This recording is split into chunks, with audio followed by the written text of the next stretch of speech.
जहिया से शिवजी के गुरु हम बनावानी जिंदगी भइला गुलजार हो।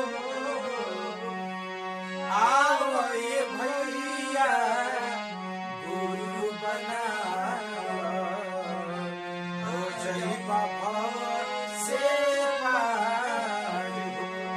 ए भैया हो जई बाबा से पार हो।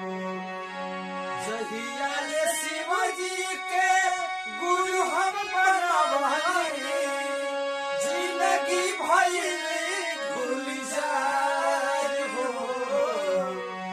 आओ ये भैया गुरु बना